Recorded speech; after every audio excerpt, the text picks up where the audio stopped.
gonna start now.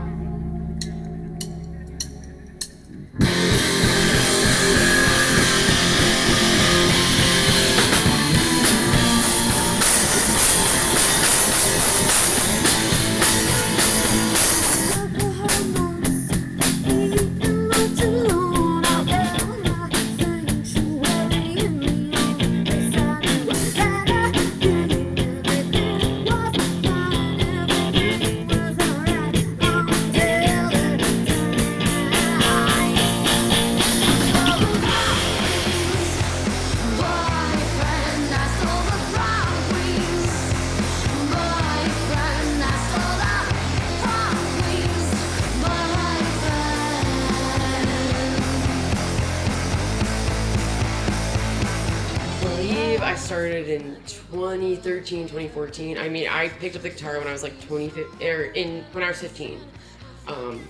But like writing songs, I think, really started in Newark, Delaware, when I was like 23, 24. I just started playing songs like for myself, really. I never really had any plans to do anything with it, honestly. And I actually had quite a bit of songs, again, with no plans, but I had a friend who was like, you should play like this open mic thing, and I really didn't want to, but they kind of like pressure me in a good way. Like, you know how friends like make you do stuff you don't want to do, but it's like for the best. So I did it, and honestly, that's why we're even here now.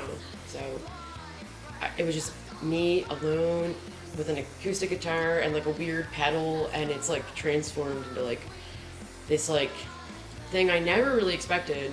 Sometimes I will be alone and I'll be like, if I told myself this thing was gonna happen back then when I lived above the bookstore in Newark, I wouldn't have believed myself. Like, I had asked Opti if he wanted to play in my band after, it's a little hazy. Were we already in Gozer and then I asked? Yeah, we were already in Gozer. And we had I remember going to shows of yours that were solo.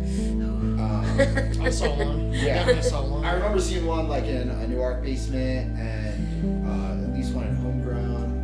And then you played with another drummer for like just a short while, and that didn't work out. And then you and I started playing together, and the first couple shows that we did was actually just me and you. I thought I remembered you two just playing together. Yeah, I think we did like 2 or maybe 3 shows where it was just you and I. And we kind of went through a couple different people, and then we sort of like took a break during the pandemic. And then I think, I don't know, it was like just pretty natural this lineup, because like everybody was around and we'd all played with each other in like one form or another.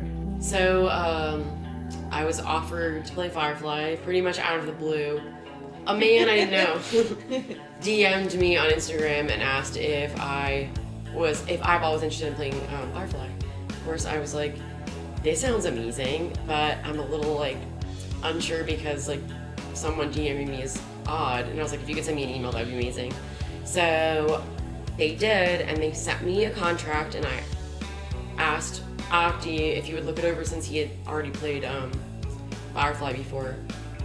And he was like, it looks like the same as the other ones. So I was like, yeah, we're gonna fucking play. Like, we would love to fucking play. Like, are you kidding me? Like, so it was odd. I never would have expected someone to DM me on Instagram, and I asked them where they even found us, and they said, YouTube. And I'm like, well, of course you did, but how? Like, I don't really post on YouTube, but they said they saw videos of us, and I just want to thank anyone who's ever posted a YouTube of my set. I didn't ever do it. I don't even think about it, and they did it, and I'm like, thank you. I've never seen anything from us on YouTube. I have never looked at it once. I'm sure I've never heard of YouTube. Who is that? Before I was offered Firefly, it was the pandemic, and I was thinking, I don't even know what I'm doing anymore in general, especially with music.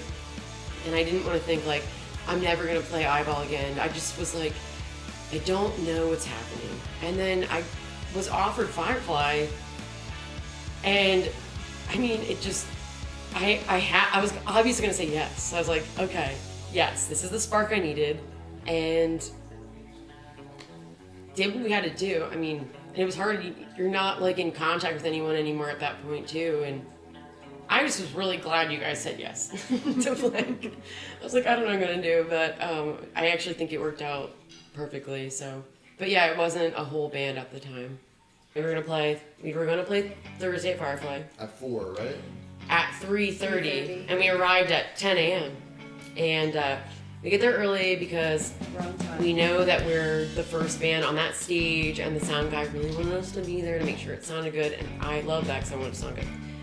So we get there early, and we get all our credentials and our tests and all that stuff. And right after that, they're like, it's a code red. So that's like, there's lightning and stuff. And they're like, long story short, we end up sitting around for hours until basically, I think it was about 2:30 when we finally get the RV in the grounds where we're gonna like actually load in. We get there, we're like, maybe we're gonna play. It's raining, it's not looking great. And they end up telling us that we're not gonna play, which was a bummer. Well, I think we had tried to stay optimistic for all of Thursday night into Friday, and then by like lunchtime on Friday, we were like, well, fuck, we're not playing. So we had like accepted that. We just accepted it. And then we're I like, swear. cool, it's whatever. And then an hour later, and then they were like, Do you wanna play "Do you the wanna main play?" stage? And And so we're we like- were just, it was all over the place. Are you serious? We weren't ready for it at that point. I couldn't fucking handle it. I pretty much disassociated after that, but it was amazing. You felt like you're crashing a party you're not supposed to be at. And so you're like, You well, know, That's a good way you're to like, put it. that's how I thought. I was like, well, a really good way to let's put it. just do this.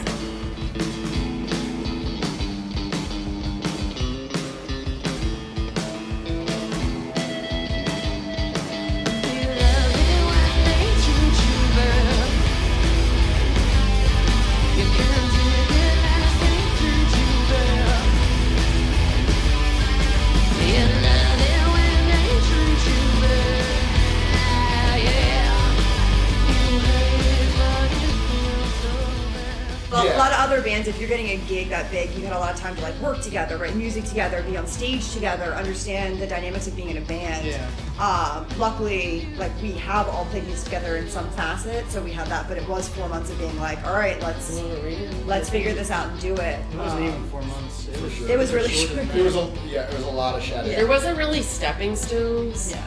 It was And I like, never played yeah. like, That's a good point. And I've never picked up a bass until May. So everything was geared Yeah. towards this moment. yeah, so it is a little bit different. And we only had one show before that to kind of like make sure it worked. But that's a crazy thing about those sorts of festivals and like the music business in general is like